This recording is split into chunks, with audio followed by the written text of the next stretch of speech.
오래 기다리셨습니다. 이제 본격적으로 좀 시작을 해보도록 하겠습니다. 오늘 이 강연 아카데미를 위해서 혹시라도 휴대폰은 진동 모드나 무브 모드로 바꿔주시면 감사하겠습니다.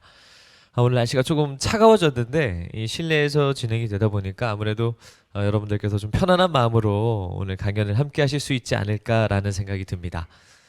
저는 오늘 함께하게 된 사회자 이재준입니다. 반갑습니다. 네, 현재 제가 지금 마스크를 벗고 있는데요. 마스크를 좀 벗고 진행을 해도 괜찮을까요? 혹시라도 여러분들께서 불편하시다면 제가 옆에 있는 마스크를 바로 착용하도록 하겠습니다. 불편하신 분은 없으신 것 같아서 이대로 좀 진행을 하도록 하겠습니다. 현재 여러분들께서 계신 곳은 캠프마켓 인포센터입니다. 이 캠프마켓 오늘 앤 내일이라고 해서 이름이 붙여져 있는데요. 지금 양옆으로 보시면 사진들 그리고 캠프마켓에 대한 내용들이 담겨져 있습니다.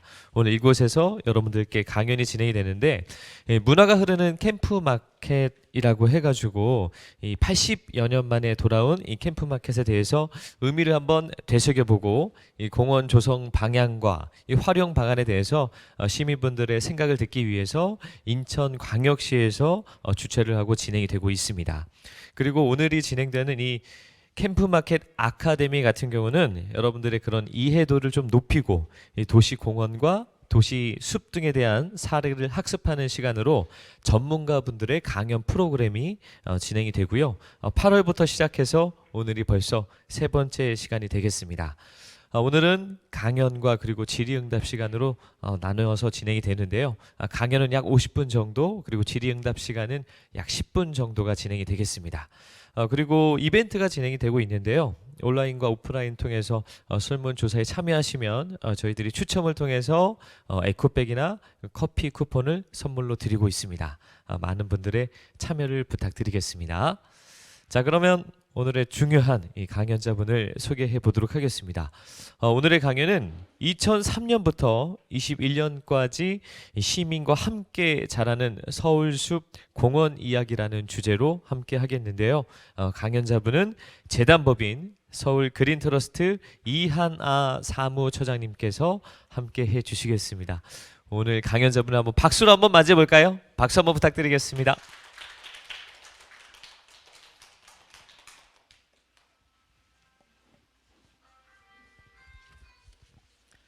네, 안녕하세요. 제 목소리 들리시는 거죠? 저는 잘 안 네, 저 소개받은 서울 그린 트러스트 이하나라고 합니다.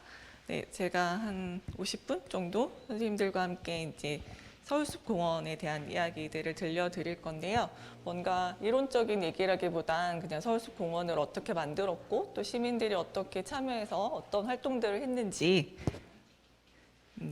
활동을 했는지 그냥 편하게 들려드릴 거예요. 그래서 그냥 선생님들도 편하신 마음으로 들어주시고 좀 더 궁금하신 거 있으시면 어떤 질문도 환영합니다. 네, 우선 이제 제가 활동하고 있는 서울 그린 트러스트 활동을 소개하고 서울숲에 대한 본격적인 이야기를 들려드릴 예정인데요. 서울 그린 트러스트는 시민과 함께 녹색 도시를 만드는 비영리 재단 법인입니다. 2003년도에 만들어졌고요. 여기 캠프마켓처럼 여러분들이 도보로 아니면 가깝게 올 수 있는 그런 생활권의 녹지들을 만들고 또 시민들과 함께 가꾸고 또 그 공간을 어떻게 활용할지에 대한 여러 가지 아이디어들도 그런 활동들을 문화적으로 어떻게 해석할 수 있을지에 대한 고민들을 하는 일들을 하고 있고요. 녹색은 우리가 다 누려야 할 권리이고 그 권리를 또 권리를 주장하기 위해서는 또 잘 가꿔야겠죠. 그래서 저희는 녹색은 시민의 공유 자산이고 또 권리이기 때문에 같이 가꿔야 된다라는 기조를 가지고 활동을 하고 있고 무엇보다 이제 더 안쪽으로 화면에 제가 나와야 되나 봅니다. 네, 그리고 이제 딱 그 녹색 하면은 공간을 가장 많이 떠올리시잖아요. 네, 그런데 이제 공간을 조금 넘어서서 그 녹색이 문화가 되어야 많은 사람들이 이런 녹색 공간이 필요하고 어떻게 활용을 할 거에 대한 생각들을 할 수 있기 때문에 이제 저희는 비욘드 그린이라는 영어를 쓰긴 하지만 녹색을 넘어서 문화로 자리매김하게 하는 활동들을 하고 있습니다. 네, 여러 가지 사업들을 하고 있어요. 이제 대표적으로 도시숲이라고 불리는 도시공원, 도시녹지를 조성하고 또 시민들과 함께 관리하는 자원봉사 활동을 비롯해서 그런 활동들을 하고 있고, 녹색 문화 캠페인이라고 해서 우리가 흔히 지역에서 볼 수 있는 작은 녹색 공간들을 찾아서 그거를 이제 지도상에 이렇게 매핑해보는 그런 캠페인들도 진행을 하고 있고요. 그래서 오늘 이렇게 젊은 서포터즈 선생님들도 많이 오셨는데 이 캠프마켓을 활용해서 그런 IT를 활용한 여러 가지 사업들도 같이 해보시면 좋을 것 같습니다. 그리고 오늘 이런 캠프마켓 아카데미 같이 저희도 교육 사업들과 또 여러 가지 정책 연구 사업도 하고 있고, 이제 대표적으로 다음에 설명드릴 서울숲공원이나 이제 저희가 최근에 양천구에 있는 양천공원도 이제 공간을 운영하고 있어서 그런 활동들을 하고 있습니다.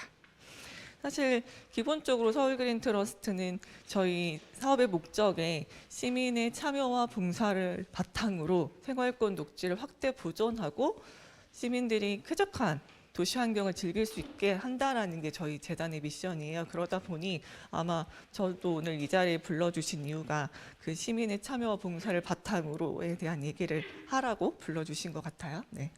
그래서 이런 활동들을 하고 있고, 이제 저희의 대표적인 사업들은 2003년도부터 초반에는 이제 녹색 공간을 조성하고 이제 만드는 일들에 조금 중점이 되어 있고, 2007년, 이제 2013년 정도로 넘어가면서 이제 주민들과 시민들과 함께 할 수 있는 그런 커뮤니티 활동에 조금 중점을 두던 시기가 있었습니다. 네, 그리고 이제 2014년도부터 공원의 친구들이라는 캠페인을 진행을 하고 있는데요. 앞서서 아까 저희 재단의 가치에서도 말씀드린 것처럼 우리는 누리려면 가꾸고 지켜야 하는 우리 의무도 다 해야 하는 거잖아요. 그런 개념에서 지역에 있는 내가 가깝게 살고 있는 우리 동네의 공원들을 우리가 스스로 가꿔보자.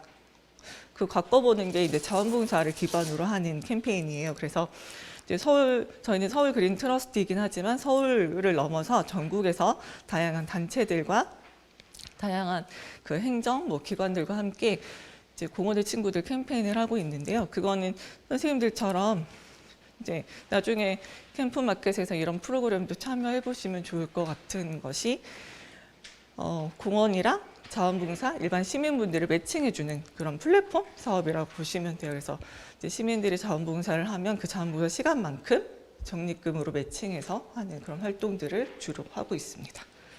네, 이렇게 여러 가지 사업들을 하고 있는데 나눠드린 자료에 있으니까 참고해 주시고요. 이제 오늘 본격적인 서울숲 공원에 대한 이야기를 해보도록 하겠습니다.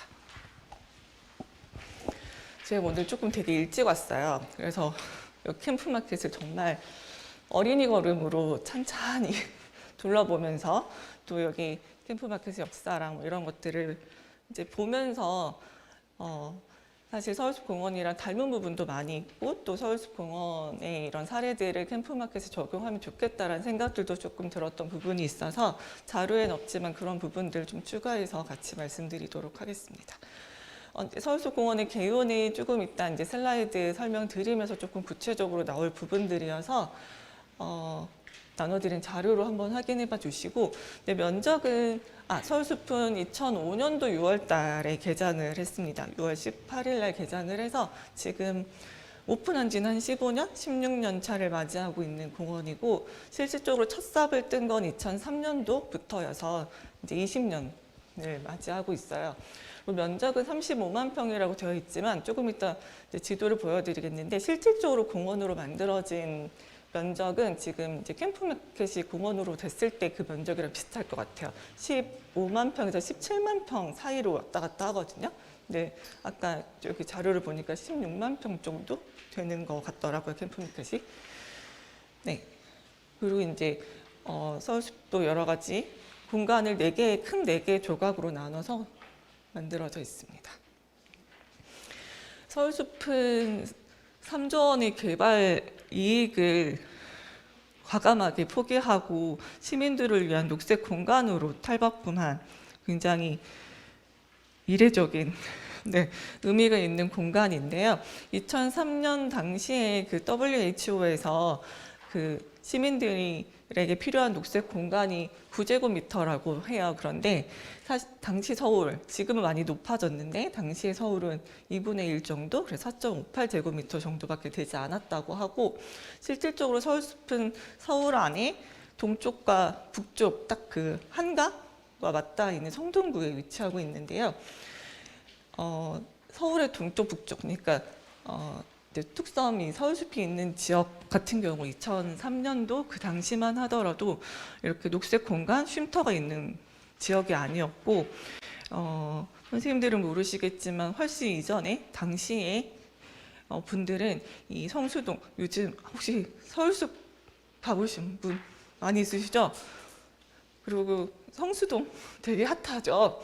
요즘에 그런 모습과는 정말 비교할 수 없을 만큼 굉장히 낙후되어 있었던 공간이고, 지금은 그 1차 산업 그 공장들이 많이 굉장히 멋있는 카페들로 이렇게 바뀌어서 굉장히 핫한 관광지가 되었는데, 사실 2003년, 4년, 그러니까 서울숲이 개장하고 나서도 굉장히 이렇게 공장들도 많이 있고, 주변이 공원이 어디지? 그러니까 뚝섬역에 내려서 이제 한 10분 정도 걸어가야 하는 거리에 있는데 공원을 못 찾으셨어요.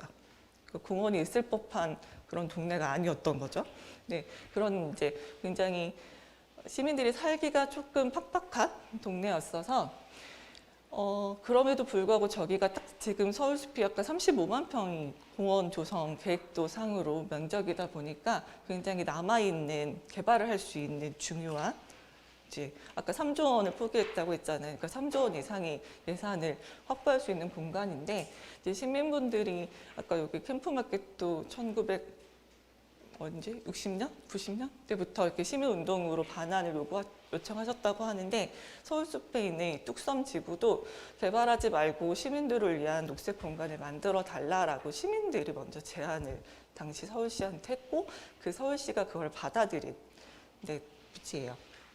그러면서 서울숲을 만들고, 이게 서울숲인데요. 서울숲에서 걸어서 남산, 청계천, 그리고 이제 나중에 용산 미군기지가 공원으로 된다면 용산공원까지도 이제 이렇게 회색 도시이긴 하지만 녹색을 누리면서, 공간을 누리면서 걸어갈 수 있는, 그래서 서울을 큰 그린웨이 녹색 길로 연결하겠다라는 그런 계획들을 가지고 서울숲이라는 곳을 만들기 시작했고요.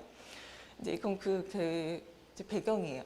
1990년대 마지막으로 계속해서 마지막 개발 부지가 남아 있다고 하는데, 이제 90년도만 하더라도 뚝섬 지구가 굉장히 이제 개발 압력이 굉장히 많았었고, 뭐 차이나타운, 뭐 컨벤션 센터 이런 것들이 들어설 수 있었던 공간이라고 하고, 그냥 시민분들이 녹색 공간이 필요해, 공원을 만들어 주세요라고 제안을 한 것이 아니라 이제 전문 그룹들과 함께 정책을 제안했어요. 그러니까 서울을 녹색 도시로 만들기 위해서 2020년도까지 생활권 녹지, 그러니까 걸어서 시민들이 아니면 가깝게 이렇게 만날 수 있는 공간을 2020년도까지 100만 평을 늘리자.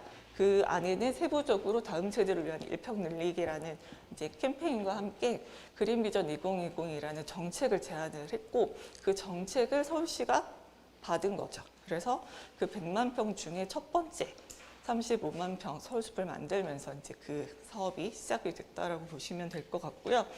그래서 이제 그 100만 평을 늘리기 위한 서울 그린 비전 2020을 실현하기 위해서 서울 그린 트러스트 운동이라는 것을 당시 서울시와 이제 민간, 이제 시민 사회가 같이 약속을 하고 협약을 맺어서 시작한 것이 이제 저희 서울 그린 트러스트, 어떻게 보면 시초라고 보시면 될 것 같습니다.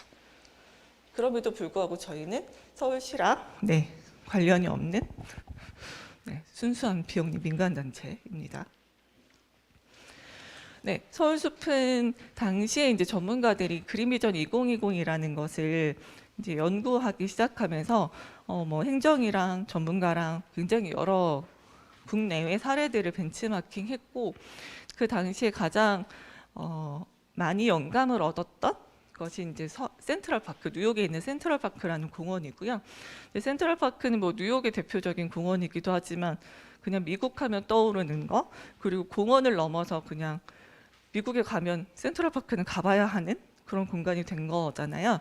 이제 그런 개념에서의 서울숲도 바라봤었던 것 같고, 이제 센트럴파크가 어떻게 보면 도심 그 뉴욕이라는 정말 그 빌딩 숲 안에 100년이 된 역사 속에서 이렇게 도시 안에 허파라고 하잖아요. 네, 그리고 센트럴파크를 만드신 분의 그게 센트럴파크를 만들면서부터 그 정신병원이 훨씬 많이 줄었을 거라는 그런 통계들도 있듯이 이제 그런 역할을 하는 공원으로 서울숲을 만들고 싶었던 거고, 그래서 조성 그 설계 안에뿐만 아니라 이제 센트럴파크 여러 가지 운영 방식도, 센트럴파크가 대표적으로 시민들이 함께 공원을 운영하는 데예요. 그래서 센트럴파크 컨서번시라고 해서 센트럴파크 우리나라 말로 말하면 시민보존단이라는 이름으로 지금도 운영을 하고 있어서 그런 운영 방식까지도 같이 벤치마킹을 해서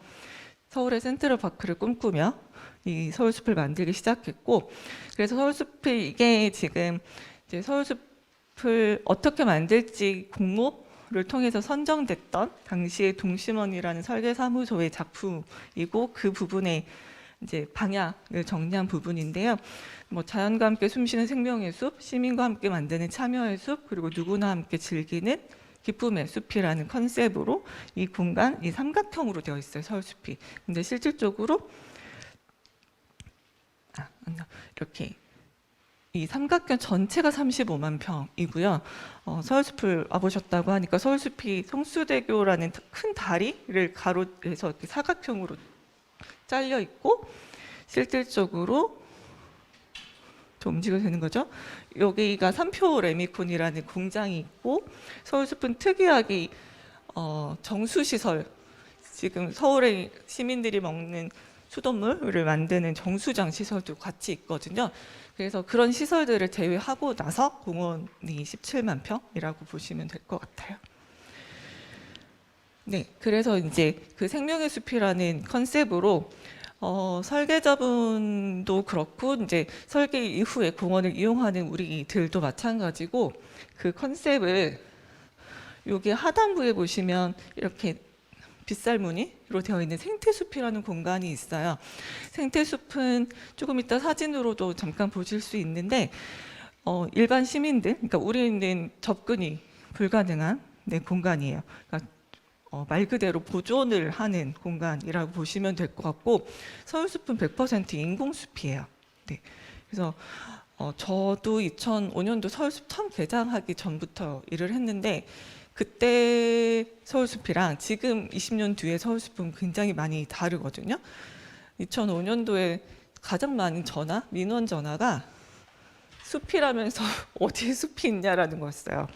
그러니까 당시에 나무를 심으니까 나무가 울창해질 때까지는 시간이 필요한데, 사람들은 숲이라고 하니까 이렇게 어디 이제 산이나 정말 우리가 생각하는 숲처럼 기대를 하고 오셨는데, 땡볕 6월에 개장을 했으니까 얼마나 덥겠어요. 그래서 그런 민원들이 많았는데, 지금은 어느 누구도 여기가 왜 숲이야라고 물어보지 않으시는 그런 시간의 흐름이 있듯이, 근데 이 생태숲은 더더욱 그래요.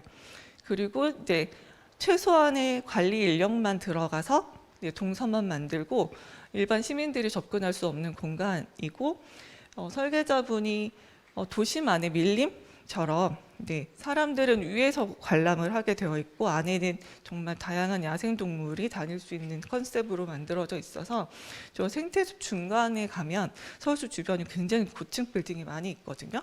근데 딱 한 지점이 있어요. 그 안에 가면 사방이 건물이 보이지 않아요. 그 정도로 20년 동안 정말 제대로 된 생태숲이 되었고, 생태숲이 또 의미 있는 거는 여기 아까 이제 미래 계획에서도 보니까 시민 헌수 계획도 있고, 시민들이 같이 나무를 심어서 캠프마켓을 만들어가는 과정들이 있던데, 서울숲도 마찬가지예요. 아까 서울숲은 시민들이 공원으로 만들자라고 제안을 했죠. 그래서 실질적으로 공원을 만드는 과정에도 적극적으로 시민들이 참여했고, 그 이후에도 공원을 운영하는 과정에도 시민들이 참여를 했는데, 이제 대표적인 게 아까 그 생태숲의 일부 구간이고, 다음에 슬라이드에서도 보시겠지만 굉장히 많은 서울숲의 전역에 시민들이 같이 헌수 개념으로 참여를 했습니다. 그래서 여기도 보시면 70개 기업이 약 50억 원의 기금을 5천 명의 시민들과 함께 나무를 심어서 지금 실질적으로 공원 안에 그 5천 명이 심은 나무들이 자라고 있다고 보시면 될 것 같아요.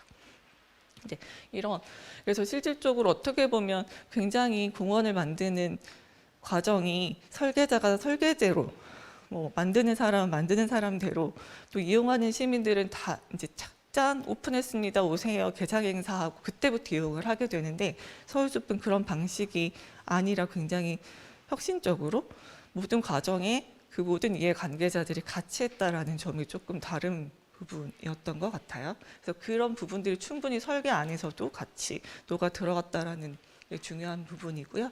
이거는 당시 2005년 6월에 개장을 했고 실질적으로 캠프마켓은 굉장히 오랜 시간을 가지고 만들어가는 공원인데 서울숲은 조금 되게 짧은 기간 안에 만들어진 공원이에요. 그래서 실질적으로 첫 삽을 뜬 게 2003년 봄인데 2005년 6월에 개장을 했으니까 약 2년 정도의 시간 동안 이제 시민분들이랑 같이 나무를 심으면서 공원을 만들었고요.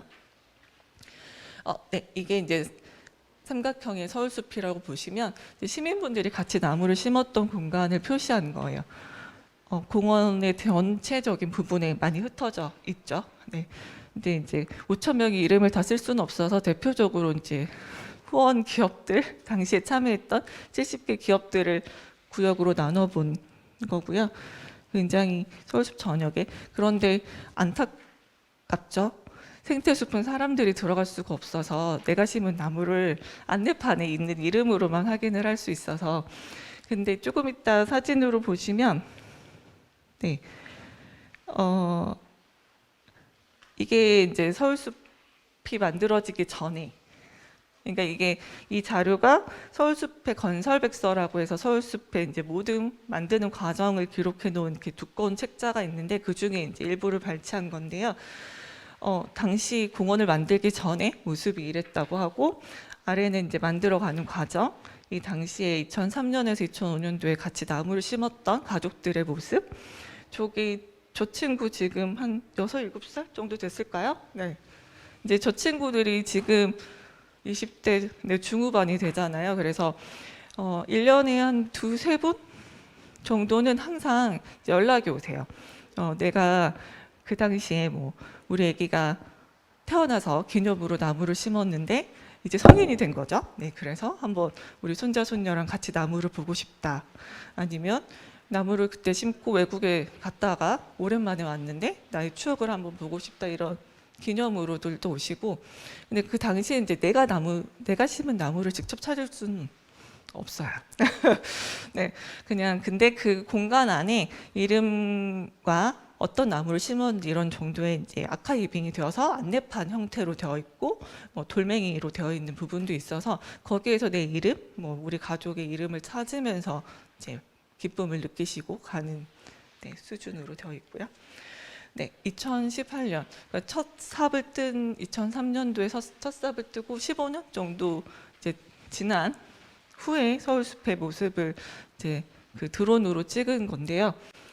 네, 숲답죠. 저희끼리 그냥 이 사진을 보면서 센트럴파크 못지않다라고 네, 즐거워했는데 지금 여기가 시민분들이 약간 많은 나무를 심었던 생태숲 그 공간이고 생태숲이 아니더라도 거의 대부분 서울숲은 울창한 그 캐노피 나무로 그늘을 만들고 있습니다. 지금 서울숲은 지금이 한참 가장 예쁠 때거든요. 매 계절마다 다 아름다운 모습을 보여주지만 특히 가을 그리고 이제 11월 중순 이후에 단풍이 들었을 때 많이 조금 더 예쁜 모습을 보이는 것 같아요.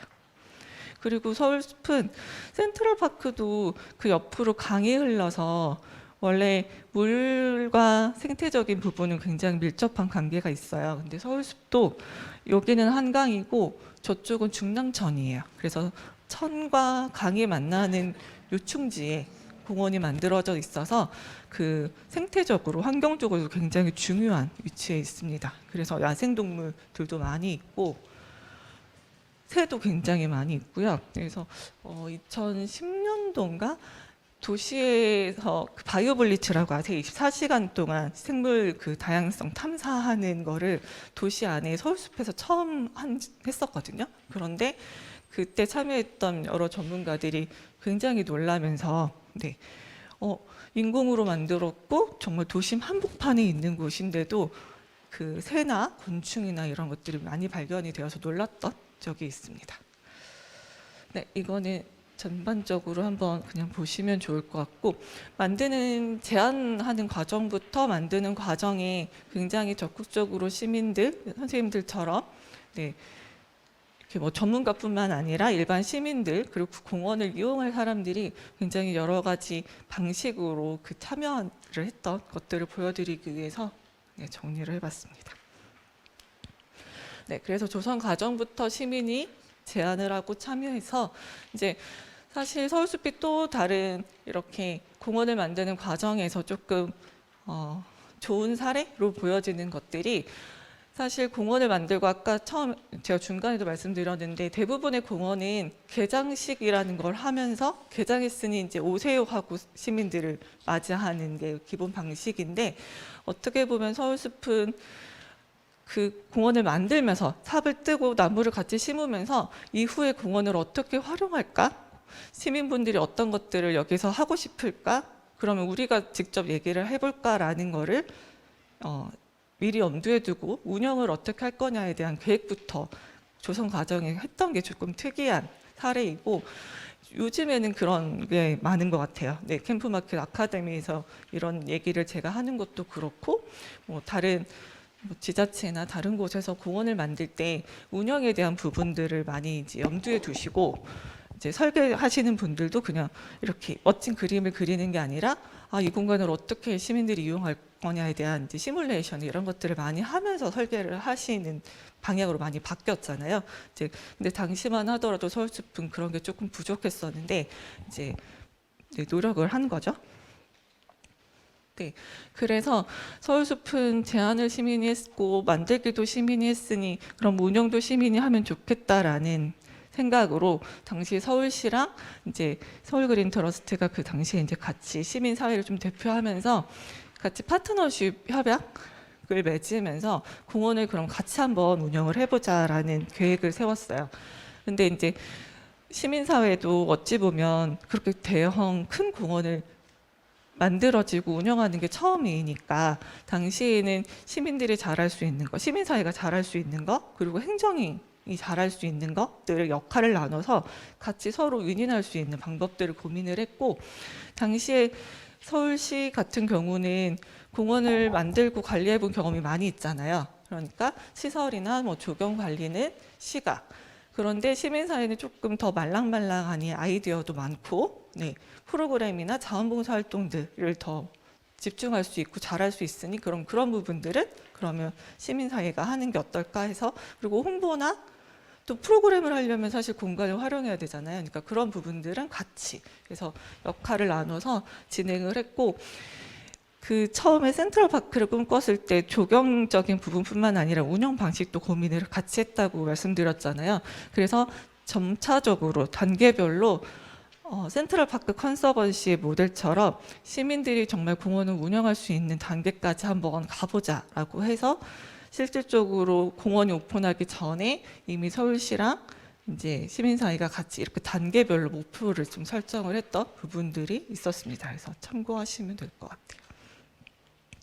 네, 그래서 이제 2005년도에 서울숲을 개장하면서 서울숲 사랑 모임이라는 이름으로 되게 촌스럽죠. 서울숲을 사랑하는 시민들의 모임이라는 이름으로 당시에는 자원봉사자 그룹처럼 시작을 했던 것 같아요. 그 서울숲이 만들어지기 전에 조성 과정에 17명의 자원봉사자를 뽑아서 그러니까 어찌 보면 공원을 운영할 직원들보다 자원봉사자 그룹이 먼저 있어서 만드는 과정부터 뭐 생물성 모니터링도 하고 교육도 받고 하면서 그 17명이 어찌 보면 서울숲 사랑 모임의 근간이 되어서 더 커져서 그 이제 센트럴파크 컨서번시 같은 모델을 꿈꿨던 거죠. 그래서 2005년도 서울숲 사랑 모임 이름으로 시작을 해서 여러 가지 도전들도 하고 뭐 다양한 프로그램들도 하고 시행착오를 겪으면서 이제 2016년도에 서울시가 아까 왜 단계별로 있었잖아요. 1단계, 2단계, 3단계에서 처음에는 시민의 역할이 조금 적었고 이제 3단계쯤 되면 시민의 역할이 커지는 그 시점을 2016년 정도로 본 것 같아요. 그래서 2014년부터 그런 움직임이 있다가 16년도에 15년도까지는 시민들이 프로그램에 좀 집중해서 참여를 했다면 16년도부터는 조경이나 뭐 시설 관리까지 전반적으로 이제 시민 사회가 같이 하게 됐습니다. 그래서 16년도부터 21년도까지 이제 시민들이 하고 지금은 이제 서울시가 전반적인 모든 거를 다 담당을 하고 있어요. 그래서 이 사업들은 조금 이따 사례 중심으로 설명드릴게요.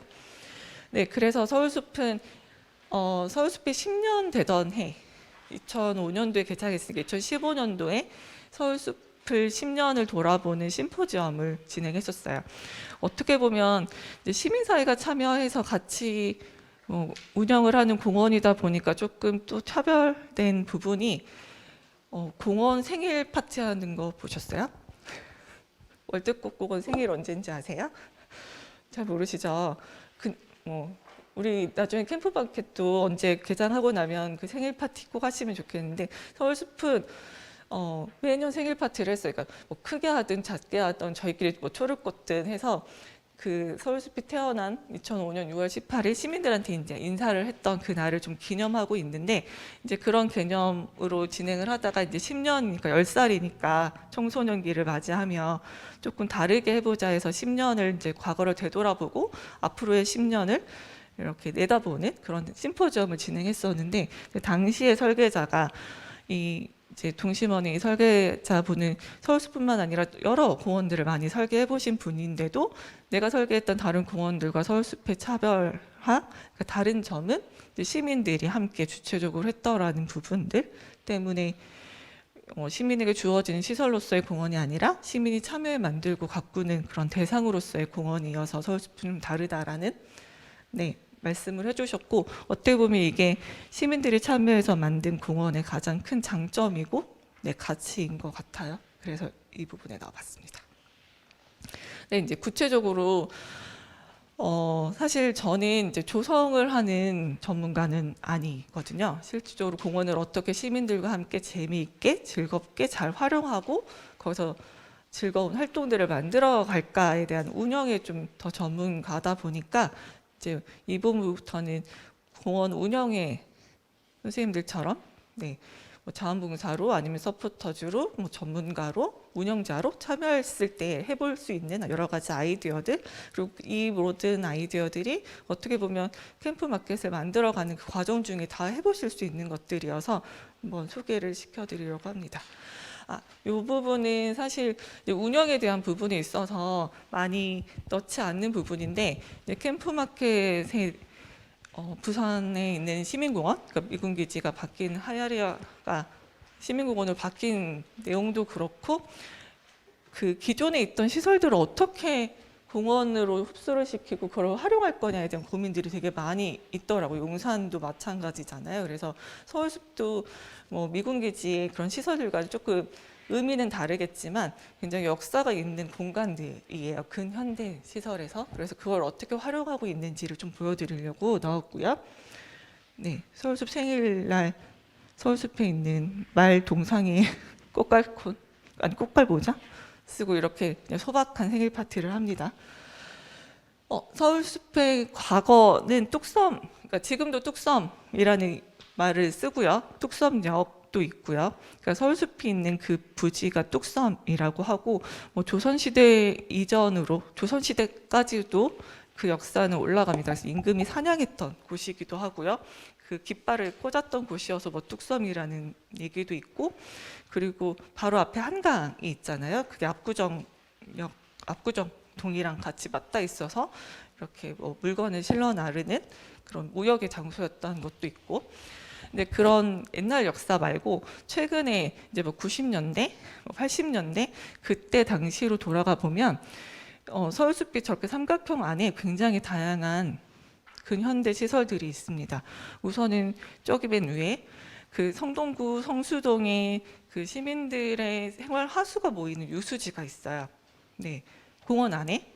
공원을 만들기 전에 유수지가 있었던 거죠. 그래서 그 유수지는 물이 차잖아요. 물이 넘치거든요. 그래서 여름에 장마 때 이제 천이 넘치면 저기 유수지도 넘쳐서 잠기는 곳이에요. 그러면 그 공간을 이제 설계자분께서는 습지로 활용을 한 거죠. 그래서 굉장히 멋진 습지 생천으로 탄생을 했고, 서울숲의 뚝섬 그러니까 서울숲 그 부지 안에 넓은 잔디밭이 있는데 그건 옛날에 뚝섬 체육공원이었다고 해요. 그래서 그 당시 성동 구민들이 굉장히 다양한 체육 활동들도 하고 또 골프장이 있었던 곳이어서 그 골프장에 잔디를 재사용했고요. 그건 좀 이따 사진을 보여드릴게요.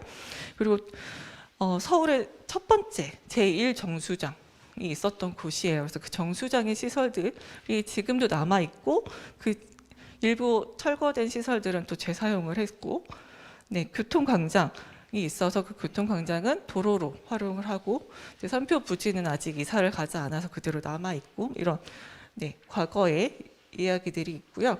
그래서 이제 공간별로 어떻게 활용했는지, 첫 번째 그 정수장 시설들은 굉장히 시설들이 많고 서울숲의 곳곳에 흩어져 있어요. 근데 지금은 정수장이 그대로 남아 있는 한쪽으로 다 몰린 거거든요. 그래서 이제 거기는 이제 수돗물을 관리하는 곳이어서 그곳을 제외하고 나머지 공원으로 됐던 부분인데요. 저긴 야외 무대고, 야외 무대가 약간 썬큰으로 지하처럼 내려가는 경사가 있습니다. 저 무대 아래 탱크가 있어요. 물탱크. 네. 그래서 정수장에서 쓰던 그 물탱크를 그대로 활용을 하고, 그 물이 차면 그 물을 가지고 공원에 흘려보내서 그 공원에 서울숲에는 물길이 굉장히 많이 있거든요. 그래서 그 물을 채우는 역할로 활용을 하고 있고, 정수장의 이 구조물, 혹시 선유도 공원 가보셨어요? 네, 선유도 공원의 그 골조들 굉장히 멋있죠. 그런 흔적이라고 보시면 될 것 같아서 서울숲에도 이제 갤러리 정원이라고 해서 이 정수장의 그 그 돌멩이 구조물들을 그대로 놔두고 거기에 이렇게 덩굴식물들을 심어서 뭔가 이름은 갤러리 정원인데 이제 이 식물 자체가 어떻게 보면 전시 그 멋진 작품처럼 보이게 하는 컨셉으로 되어 있고, 많은 시민분들이 사진을 찍거나, 네, 그리고 저희도 이 앞에서 여러 가지 프로그램들을 많이 진행을 하고 있고, 여해 무대는 정말 이름 자체로 공연장으로 많이 활용이 되고 있어요. 그리고 서울숲의 또 하나의 저 온실이거든요. 이 온실인데 유리만 덧댄 거고, 이 구조는 그전에 있던 그 건물들을 다 활용한 걸로 보시면 될 것 같아요. 네. 그리고 서울숲은 골프장도 있었지만 경마장이 있었어요. 지금 과천 서울 경마장이죠. 거기로 이사 가기 전에 그 경마장이 여기 뚝섬 서울숲에 있었거든요. 그래서 이게 서울숲의 지도인데 크게 보시면 이렇게 생긴 거 보이시죠? 이게 말이 달리던 트랙이에요. 네. 근데 그 트랙을 그냥 이렇게 뭐랄까 밀지 않고 그 트랙을 그대로 산책로로 네, 살렸어요. 그래서 이 말이 달리던 길은 마사토 포장으로 해서 어떻게 보면 지금은 많아졌는데 다른 공원에도 많은데, 당시에는 흙길, 그러니까 시멘트 포장이 아니라 흙길을 걸을 수 있는 공원으로도 또 대표적으로. 근데 관리는 굉장히 힘들어서 관리자들은 싫어하지만 이용객들은 굉장히 좋죠. 공원 이렇게 도심 안에서 흙을 밟을 수 있다라는 게. 그래서 이 길이 이렇게 되어 있고, 지금 최근에 서울숲에 가보시면 여기 그 대림에서 만든 D타워라고 굉장히 높은 주상복합 아파트들이 있는데, 실질적으로 여기는 호텔 부지, 여기는 대림, 여기가 갤러리아 포레라는 주상복합으로 서울숲이 사실 3면으로 둘러싸여 있거든요. 그러니까 사실 서울숲을 처음 조성할 때 이 조성비를 여기를 이렇게 팔아서 그걸로 수익을 했다고 하더라고요. 그래서 이제 세 개의 굉장히 유명한 주상복합들이 있는데, 이 주상복합들이 만들어지는 과정에도 적극적으로 서울시가 의견을 내서 이 동선을 최대한 이제 살리는 설계를 할 수 있도록 이렇게 제안을 하긴 했다고 하더라고요. 그래서 이쪽은 아직 공사 중이어서 모르는데, 대림은 완벽하진 않지만 조금 위에서 보면 그 동선이 조금 살아있다는 얘기를 들었습니다. 네, 그리고 이제 골프장. 네, 트랙 안이 이제 골프장으로 쓰였었던 곳이어서 그 골프장의 잔디를 뭐 100%는 아니지만 최대한 활용해서 네, 지금 이제 가족마당이라는 이름으로 잔디밭으로 활용이 되고 있고 사실 요즘은 많이 시민분들이 잔디밭에서 이렇게 일광욕도 하시고 햇빛 쐬는 걸 많이 좋아하시는 것 같아요. 그래서 이렇게 공연으로 하기도 하고 생각보다 서울숲은 잔디밭 활용도가 굉장히 높습니다. 처음에는 그 비어있는 공간이라고도 많이 생각했거든요. 저기 나무 더 심어야지 무슨 잔디냐고 하셨었는데 지금은 굉장히 네, 멋진 풍경을 자랑하는 곳이고요. 아까 말씀드렸죠. 유수지를 저렇게 데크를 깔고 습지를 만들어서 수생식물들을 볼 수 있는 공간으로 조성을 했고 그래서 굉장히 아까 중랑천과 한강이 맞닿는 곳이어서 새가 많다고 했는데 저 습지생태원이 가장 새가 많이 찾아드는 곳입니다. 네, 그리고 이제 은행나무 숲이 있는데요. 이거는 산림을 전공하시는 분들은 굉장히 마음을 아파하시는 공간이기도 하고 이제 여기는 사유지였던 것 같아요. 누군가가 은행나무를 이제 판매하려고 막 심어놨는데 팔지 못하고 공원으로 된 거죠. 그래서 이렇게 키가 크게 은행나무가 자랐습니다. 근데 이거를 그냥 베어내지 않고 숲으로 만들었고 그 공간을 잘 활용하기 위해서 계속해서 생육 개선을 하고 있습니다. 네, 이제 시민들이 함께 어떻게 공원 내에서 다양한 활동들을 할 수 있는지 보여드리려고 하고요. 사실 공원을 가장 많이 고민하고 또 가장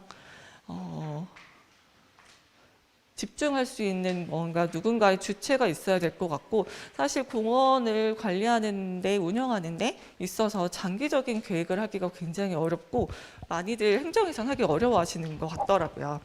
그런데 사실 서울숲은 조금 다른 부분이 10년, 20년의 장기적인 계획들을 가지고 그 비전을 달성하기 위해서 노력하는 그런 게 조금 다른 공원들이랑 좀 달랐던 부분들이었던 것 같아서 사실 서울숲 컨서번시도 그렇고 서울숲은 당신과 함께 자랍니다라는 이제 20년의 장기 비전을 수립하고 그 비전에 하나하나 맞춰가는 프로그램들, 활동들을 계획했었습니다. 그래서 이 당신은 사실 모두예요. 시민들 하나하나이기도 하고 또 서울숲 자체적으로도 성장해야 하는데 그 성장이 서울숲이 넓어질 수는 없잖아요. 하지만 그 안에 있는 나무들도 자라고 생물들도 자라면서 건강해지는 그런 의미들을 담았다고 보시면 될 것 같아요.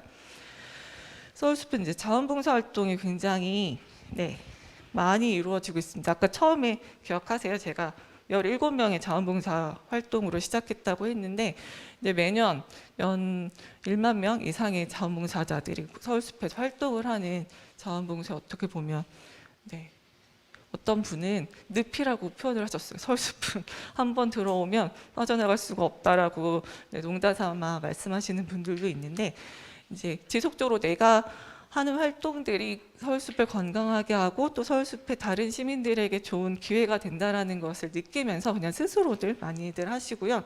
이제 기업의 사회공헌 개념으로도 서울숲에서는 많이 활동을 하고 있어서 시간적으로도 그렇고 재정적인 기부도 계속해서 좀 많이 있는 편이에요. 그리고 이제 최근에는 여러 가지 코로나도 그렇고 이제 비대면에 대한 자원봉사 활동이나 이런 것들도 많이 고민을 하고 있습니다. 네, 이런 여러 가지 활동들을 하고요. 공원에서는 대부분 풀 뽑고 쓰레기 줍는 자원봉사라고 생각하시는 분들이 많이 있는데 어떻게 보면 서울숲에서의 자원봉사자들의 만족도가 높았던 것 중에 하나가 그냥 여러 가지 일들을 다 경험해 볼 수 있는 거예요. 그러니까 실질적으로 직원들이 하는 일 중에 그러니까 전문가가 아닌 일반 시민들도 할 수 있는 활동들은 다 열어놓고 할 수 있는 기회를 드립니다. 해보지 않으면 할 수 없고 또 즐겁지 않으면 나중에 또 하지 않으시잖아요. 그래서 잔디 깎기도 해보시고 나무에 멀칭, 그 영양제 뿌려주는 활동도 하고 퇴비도 만들어보는 여러 가지 활동들을 하고 있습니다. 네, 그리고 이제 정원을 볼거리라고 표현해야 될까요? 이제 시민들에게 공원이다 보니까 다양한 재미난 요소들 시민들이 다시 공원을 찾아올 수 있게 하는 요소들을 만드는데 그냥 단순히 정원을 관리자가 예쁜 공원, 예쁜 정원을 만드는 게 아니라 시민들과 함께 어떤 것들이 필요한지 계속해서 조사를 하고 아이디어를 얻어가면서 진행을 하고 있고 실질적으로 이런 정원들도 요즘 되게 많아요. 시민 정원사나 뭐 양성하는 프로그램들이 많이 있는데 사실 교육은 되게 많이 받는데 내가 해볼 수 있는 공간들이 많이 부족한데 그런 공간이 공원이 되어 보는. 그래서 사실 저기 밑에 챌린지 가든 같은 경우는 일부 사이트를 주고 해보고 싶은 대로 다 해보세요라고 하는 그런 프로그램이랑 연결이 되어 있어요. 그래서 그렇게 가드닝에 대한 교육을 받은 분들이 실습하는 공간으로도 많이 쓰이고 있고요. 네, 대표적으로 서울숲에서 부근정원이 이제 튤립과 수선화가 굉장히 아름답게 피는 모습이고요. 서울숲이 굉장히 예쁜데요. 시민분들한테 저희가 설문조사를 했더니 꽃을 더 많이 심어주고 화단이 더 많이 필요하다는 의견이 있었어요. 그래서 저희는 그거를 고민을 많이 했죠. 서울숲은 충분히 꽃이 많은데 무슨 꽃을 더 심어야 될까? 그런데 그거를 다시 생각해 보니까 임팩트 있는 공간이 없었다라는 결론을 저희끼리 내렸어요. 그래서 산책을 하면서 서울숲이 워낙 넓으니까 산책을 하면서 사람들에게 뭔가 이렇게 와우할 수 있는 그런 임팩트 있는 공간을 만들자라고 해서 조금 테마 정원, 주제가 있는 공간들을 많이 만들었는데 그 중에 하나가 이렇게 엄마의 정원도 있고요. 또 설렘 정원이라고 해서 결혼식을 할 수 있는 공간도 만들었고 실질적으로 그 안에 커서 이제 결혼식도 저희가 1년에 한 2~3커플 정도 진행을 했었던 것도 있습니다. 설렘 정원은 만드는 과정도 시민들이 참여했고요. 작은 정원이지만 이름도 시민들이 공모를 해서 정했고요. 거기에 시민들이 사연을 신청해서 결혼식도 하고 같이 축하하고 같이 축하받고 이런 프로그램들이 같이 이루어지는 공간이어서 네, 이런 프로세스에 대한 설계도 같이 해보시면 되게 좋을 것 같아요. 아까 말씀드린 챌린지 가든 이건 정말 그냥 아마추어 시민분들이 의견을 내서 나 이렇게 한번 만들어 보고 싶어요 해서 만들었던 곳이고요. 여기 젊은 서포터즈 선생님들 많이 계신데 이제 서울숲에도 이렇게 청소년들 또 대학생들과 함께 여러 가지 공원에서 일어날 수 있는 문제들을 해결하는 과정에 참여를 하기도 합니다. 이제 공원 이제 여기는 아직 이렇게 이용객이 많지는 않으니까 이제 서울숲은 연 700만 명 정도의 시민들이 오세요. 그리고 이제 야외이다 보니까 좀 집중되는 시기가 있죠. 그래서 쓰레기 문제도 굉장히 많고 서울숲은 자전거 배달 문화가 있어요. 배달이 되는데 오토바이는 못 들어오고 자전거로 짜장면과 뭐 이런 것들을 시켜서 먹을 수 있는 문화가 있다 보니까 굉장히 쓰레기에 대한 고민들이 많이 있어서 그 쓰레기 문제를 어떻게 해결할까를 그냥 우리끼리 고민하지 말고 이렇게 대학생들과 청소년들과 또 시민들과 함께 고민해 보자라고 해서 반상회를 계속 열었고 그 반상회의 결과로 네, 이렇게 도시락 정원을 만들고 그린 피크닉 캠페인을 해서 우리 도시락을 싸웁시다. 배달을 시켜 먹지 말고 내가 다해온기 도시락을 싸웁시다라는 캠페인도 하고 도시락을 먹을 수 있는 예쁜 공간도 만들어 드리고 이렇게 해결을 했습니다. 그리고 계속해서 시민들이 아이디어를 낼 수 있는 창구를 만들었어요. 그게 이제 시민 주도 프로그램 운영이고요. 아이디어를 내가 하고 싶은 거 각자의 가진 재능이 다 다르시잖아요. 어떤 분들은 뭐 정원을 잘 관리하실 수 있는 분도 있지만 어떤 분은 노래를 잘 하시는 분도 있고 어떤 분은 그림을 잘 그리시는 분도 있고 해서 내가 서울숲에서 다른 시민들과 다른 주체들과 함께 뭔가를 좀 나누고 싶다라는 아이디어를 그냥 상시 접수를 받고 그것을 프로그램으로 할 수 있게 저희는 기획의 역할을 조금 도와드리는 그런 플랫폼을 만들었고 그런 과정으로 이렇게 진행이 됐던 네, 이거는 이제 공연을 하는 모습이고 여기는 여기 선생님이 자투리천을 활용한 그래서 누구든지 뭐 남녀노소 다 할 수 있는 그런 프로그램들입니다. 네, 그래서 뭐 흔하게 버스킹도 하고요. 그리고 이제 사실 공원은 지역사회랑 같이 협력하고 지역사회랑 다 같이 해야 하는 활동이잖아요. 또 서울숲은 와보셨다고 하시니까 주변이 굉장히 특이하다고 표현해야 되나요? 굉장히 다양합니다. 다채롭습니다. 주체들이 소셜 벤처도 많고요. 뭐 정말 이렇게 고가의 아파트에 사시는 분들도 있으시고요. 또 조금만 넘어가면 굉장히 이제 이렇게 다문화도 많고요. 그래서 그런 모든 주체들과 어떻게 협력하고 공원을 잘 활용할 수 있을 거냐에 대한 고민들을 많이 했고, 그래서 그냥 사실 서울숲은 운동장이라고 생각했어요. 그냥 저희는 운동장을 열어놓는 사람이고 그 운동장을 채우는 건 시민들이고 지역사회. 그래서 그냥 할 수 있는 아이디어들을 다 받았고, 그런데 뭐 상시 열어놓긴 하지만 뭔가 그렇게 딱 임팩트 있게 하루에 모는 그런 자리도 필요하다고 생각을 해서 이제 저희는 그런 아웃도어 오피스나 지역사회랑 같이 할 수 있는 프로그램들도 진행을 했었고요. 성수동의 소셜벤처 일반 회사들이 굉장히 생각보다 많아요. 주택도 많이 있고 아파트도 많이 있지만 회사들도 많아서 점심시간에 이렇게 산책 삼아 오시는 그 직장인분들이 굉장히 많이 있어서 그들에게 사실 저도 저희 사무실도 서울숲 바로 옆에 있는데 서울숲을 가기가 쉽지 않아요. 사무실에서 앉아서 일을 하다 보면.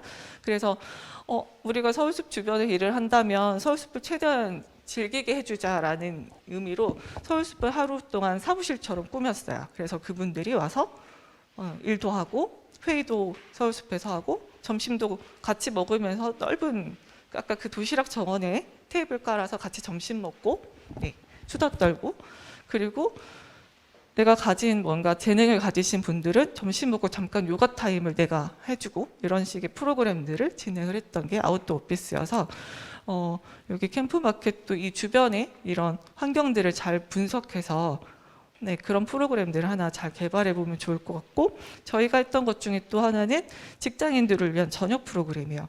보통 공원은 저녁 프로그램 안 하거든요. 오늘 저 여기 주말에 한다고 해서 깜짝 놀랐거든요. 대부분 평일 2시, 4시 이렇게 하시잖아요. 네. 그런데 이제 서울숲도 주변에 저희도 직장인이다 보니 사실 2시, 4시에는 굉장히 부담스럽잖아요. 그래서 6시에 퇴근, 보통 6시에 퇴근하시니까 퇴근하고 저녁에 잠깐 가드닝 프로그램 같은 거 하고 싶잖아요. 그래서 그런 분들을 수요로 한 프로그램들도 많이 진행을 했었어요. 그래서 약간, 그리고 밥 먹고 숲프로라고 해서 밥 먹고 20, 30분 잠깐 산책하는 프로그램. 그래서 그런 지역 사회의 구성이 어떻게 되는지 고민을 한번 해보시면 또 좋은 활동들을 계획할 수 있을 것 같습니다. 뭐 교육적인 부분들, 이제 워낙 다들 시니어들이 많아지시니까요. 네. 그리고 이렇게 지역사회랑 정말 사전조사, 뭐랄까, 지역을 어떤 회사들이 있고 어떤 사람들이 있는지 많이 조사를 했던 것 같아요. 저희가 막 계속 돌아다닐 수가 없으니까. 그리고 항상 얘기를 듣고 한 사람이랑 친해지면 그 사람이 또 내 친구 중에 아니면 우리 옆 사무실에 누가 있더라 이런 얘기를 해주잖아요. 그래서 그런 얘기를 들으면서 뭔가 저희는 그냥 다리 역할, 아까 말씀드린 것처럼 약간 운동장을 열어놓는 네, 역할로만 하고 그 아이디어들을 채우는 건 다 지역사회랑 같이 했던 프로그램들을 그냥 사례로 보여드리고요. 네, 이렇게 시간이 된 것 같습니다. 그렇죠? 이렇게 발표를 마치도록 하겠습니다. 잘 들었습니다. 잠깐 이렇게 서 계셔도 괜찮을 것 같은데요. 네, 저도 이렇게 강의를 보면서 첫번 하셨던 말씀 중에 이제 누리름을 가꾸고 지켜야 한다라는 약간 철학적인 부분에 대해서도 계속 강의를 들으면서 많은 생각을 하고 그랬었는데, 아마 보시는 분들도 아마 생각을 또 많이 느끼시고 하셨을 겁니다. 질의응답 시간을 한번 가져보려고 하고요. 질의응답 시간은 현재 유튜브를 통해서도 함께하고 계신 분들이 있어서 그분들도 질의응답을 하실 수 있다는 점 얘기를 드리겠고요. 일단은 여기 현장에 계신 분들 혹시 강의 들으시면서 궁금하신 내용이 혹시 있으실까요? 네. 있으시면 가볍게 손. 네, 한 분 계시거든요. 혹시 마이크가 전달이 될까요? 네. 감사합니다. 네, 천천히 전달해 주셔도 됩니다. 네.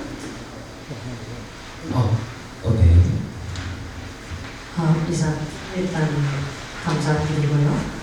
개인적으로 서울숲이라는 명칭이 조금 궁금했었는데, 그러니까 간단하게는 서울숲이 맞는 건지 아니면 서울숲 공원이 맞는 건지가 궁금했고, 그 차이를 어디에서 찾을 수 있는지 여쭙고 싶습니다.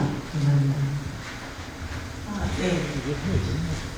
이제 서울숲이라는 이름은 그 당시에 시민 공모를 통해서 선정된 이름이라고 합니다. 그래서 서울을 대표하는 의미도 담고 이제 숲이라는 어떻게 보면 그 개념적인 숲을 생각하셔서 만들었던 것 같아요. 그래서 그냥 서울숲이라는 게 어떻게 보면 이름이고 초기에는 그냥 서울숲이라고 불렀던 것 같아요. 그래서 모든 뭐 홍보물이나 바닥에 있는 인증물이나 이런 거에도 다 서울숲이었는데 어느 순간 2000년 후반대 정도에 이제 공원을 붙이기 시작했는데 그게 이제 뭐 도시공원의 그런 법과 관련된 그러니까 모든 데는 다 공원인 거죠. 그러니까 서울숲은 그냥 이 하나인 것처럼 하지만 저는 사람이잖아요. 그래서 공원은 그냥 그 분류인 거고 실질적으로 이제 공원의 이름이 서울숲. 그래서 서울숲 말고 그 다음에 북서울 꿈의 숲이라는 데가 서울에 또 하나 생겼는데 거기도 북서울 꿈의 숲 공원인 거죠. 그래서 사실 그냥 공원이냐 숲이냐는 이제 전문가분들께서는 도시 숲이냐 도시 공원이냐에 대한 이슈들이 조금 많이 있고 약간 장벽 분야의 부분인 거지 사실 저희처럼 일반 시민들은 크게 이렇게 차이는 없는 것 같아요. 그래서 저희도 도시숲, 도시공원을 조금 섞어서 쓰는 편이긴 합니다. 네, 감사합니다. 혹시 또 다른 분? 네. 갑자기 인기도가 올라가기 시작했습니다. 네. 말씀 잘 들었습니다. 여기 실질적으로 시민들과 함께 어떤 행사나 그런 거를 할 때 시민들이 많이 참여를 안 하거든요. 관심 있는 분들만 참여를 하는데 지금 서울숲에 많은 시민들과 기업들이 참여를 해서 서울숲을 조성을 했다고 설명을 해주셨는데 그때 당시 무슨 혜택이 있었던 건지 적극적인 참여를 유도할 수 있는 좀 구체적인 방법들이 무엇이 있었는지 좀 궁금합니다. 서울숲을 처음에 만들 때는 저는 없어가지고 어떤 방법을 썼는지는 정확하게 모르지만 전에 들은 내용이나 이런 것들을 말씀을 드리면 근데 사실 사람이 되게 중요한 것 같아요. 이렇게 푸시하시는 누군가 한 명과 이렇게 대표하시는 분들이 필요했던 것 같고 당시에는 그런 분들도 좀 있었던 것 같고 서울숲이라는 공간 그 당시는 이름도 없었을 테니까요. 근데 톡섬에 대형 공원이 만들어진대라는 거를 굉장히 많은 시민들이 기대를 했던 것 같고 이제 서울숲은 첫 행사가 나무 심기였잖아요. 그것도 굉장히 매력적이었던 것 같아요. 그러니까 우리 시민들을 뭔가 나무를 심거나 꽃을 심는 거에 대한 굉장히 즐겨하시고 좋아하시는데 서울숲은 이제 첫 행사가 그 시민 참여 나무 심기였고 당시 굉장히 대규모의 그리고 이렇게 만들어져 있는 공간이 아니라 호화몰판에 나무를 심어도 내가 그렇게 심은 공간이 나중에 공원으로 만들어진다는 그런 기대도 있었던 것 같고요. 저도 기억에 남는 게 굉장히 서울숲 오픈하기 전에 정말 그 상암을 둘러보면 다 서울숲 오픈한다는 홍보도 굉장히 많았던 것 같아요. 지하철, 방송. 그래서 그런 부분도 좀 필요할 것 같고 이제 지금 오픈을 하고 나서 이후로는 그 만족도를 높이는 프로그램에 참여하신 분들의 만족도를 높여서 소문을 내게 하는 게 굉장히 중요할 것 같아요. 서울숲도 처음에 기업 자원봉사가 한 개 기업으로 시작했어요. 근데 당시만 하더라도 이제 우리 일반 시민들은 자원봉사 참여하는 게 시간을 필요로 하기도 하고 확정이 필요하기도 해서 해본 경험이 있지만 기업의 임직원들이 공원에서 자원봉사를 한다는 건 흔치 않았거든요. 그리고 그 기부금을 내거나 그런 거지. 그런데 한 개 기업이 자원봉사를 서울숲에서 뭔가 가드닝 활동으로 하고 그게 만족스럽고 그래서 그 사회공헌 담당자가 그 계열사 사회공헌 담당자한테 알려주고 사고를 실었는데 그 사고를 본 또 다른 기업에서 연락이 오고 하면서 처음에 한 개가 지금 저희 작년까지 한 30여 개의 기업들이 서울숲에서 봉사활동을 했거든요. 그러니까 그렇게 이어진 거고 한 번 왔던 기업이 그 다음에 또 오고 하는 그런 것도 있었고요. 근데 저 항상 다른 데 강의 가서 그 얘기 하는데 서울 숲이라는 것도 메리트가 있긴 한 것 같아요. 그러니까 굉장히 중심에 있고 접근성 좋고 또 너무 좋은 공간이잖아요. 그러니까 나들이 나오는 기분으로 봉사활동도 하러 오시고 또 프로그램도 참여하시고 또 그런 부분 네. 캠프마켓을 유명하게 만드시면 네, 충분한 답변이 되셨을 것 같고요. 정말 저도 이렇게 얘기 들으면서 이름이 또 어떻게 보면 좀 중요할 수도 있겠다라는 생각도 또 드네요. 또 한 분이 또 손을 들어 주셨었거든요. 마이크 한 번만 전달 부탁드립니다. 네, 혹시 그 서울숲 이용자 그 연령대가 정확히 어떻게 되는지 모르지만 제가 뭐 작년이나 올해 방문했을 때는 되게 젊은 층이 많았던 걸로 기억하는데 사실 그렇게 자연적인 공간이나 공원이라는 공간이 주 이용객이 젊은 층으로 이루어지긴 쉽지 않잖아요. 근데 그렇게 되게 된 특별한 기점이 있었는지 궁금합니다. 제가 아까 마지막 부분에서도 지역을 되게 잘 현황 분석을 하고 지역사회를 어떻게 해야 될지에 대한 고민을 해야 한다고 말씀드렸는데 그거랑 좀 연결될 것 같아요. 그러니까 서울숲도 2005년도 처음 개장할 때부터 계속 조금의 변화가 있었던 것 같아요. 그 이용객층의 변화, 그러니까 공원을 어떻게 이용하고 있느냐에 대한 그런 모습의 변화가 있었는데 2005년도 처음 개장했을 때는 관광 버스가 정말 앞에 쫙 섰었어요. 그러니까 유원지나 그런 테마파크 오픈한 것처럼 지역에서도 관광버스 타고 서울숲 구경 가자. 네. 그러니까 서울숲에 산책 가자 뭐 이런 게 아니라 구경 가자로 굉장히 많이 왔었고 그래서 당시 첫 해 일주일의 쓰레기가 아마 요즘 1년의 쓰레기 양일 거예요. 그 정도로 많이 오셨었고 그러다가 당시에는 또 공원도 많지 않았었고요. 그렇게 가서 뭔가 볼거리가 있거나 이렇게 휴식을 할 수 있는 공원이 많지도 않았었고 그런데 서울에서도 조금 공원이 동네마다 많이 생기고 요즘 뭐 아파트나 동네 작은 공원들도 많이 있다 보니까 서울숲도 약간 근린공원처럼 동네 공원처럼 활용이 되던 시기가 있었어요. 그러다가 아마 지금 말씀하신 것처럼 젊은 층이 많아지고 했던 거는 서울숲 주변에 이제 소셜벤처들이 들어오고 이제 그 오피스들, 그러니까 사무실들이 많이 입주하기 시작하면서 이제 젊은 20, 30대들이 많이 오게 됐고 지금은 이제 그 카페 거리라고 하죠. 성수동 주변에 이제 상권들이 발달을 하면서 다시 관광 개념 이제 인스타그램 인증하기 위해서 빵과 커피 드시고 서울숲에 산책하러 오는 분위기가 많아지다 보니 이제 선생님 말씀하신 것처럼 20, 30대 젊은 층이 많았었고 한참 근린공원처럼 그 동네 공원처럼 이용했을 때는 저희가 프로그램을 20, 30대가 오게 하는 프로그램들을 좀 하기도 했었어요. 네, 저녁에 하는 프로그램이거나 아니면 뭐 공연을 하더라도 예전에는 가족 단위가 좋아하는 공연을 했다면 그 당시에는 20, 30대를 오게 젊은 층이 좀 와서 공원이 젊어졌으면 좋겠어서 이제 그분들이 좋아하는 장르의 공연들을 하기도 했었는데 지금은 그런 걸 하지 않더라도 너무 많은 20, 30대의 그러니까 젊은 층들, 10대도 굉장히 많이 있고요. 네, 그렇게 변하는 것 같아요. 근데 이제 앞으로 또 조금 지나면 어떻게 될지 모르겠어요. 감사합니다. 네, 감사합니다. 네, 혹시나 한 분 있으시면 마지막으로 또 질문을 받고 없으시면 오늘 이것으로 마무리를 좀 해보도록 하겠습니다. 살짝 눈치를 봤더니 없는 것 같네요. 네, 자 오늘 이 강연과 그리고 질의응답 시간에도 저도 답변 듣는데 참 이해가 쏙쏙 됐던 것 같습니다. 오늘 너무나 고생 많으신 우리 재단법인 서울그린트러스트 이하나 사무처장님께 박수 한번 부탁드리겠습니다. 감사합니다.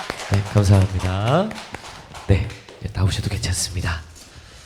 네, 오늘 여러분들 즐거운 시간 되셨나요? 네, 여러분들께 많은 또 도움이 됐으면 좋겠고요.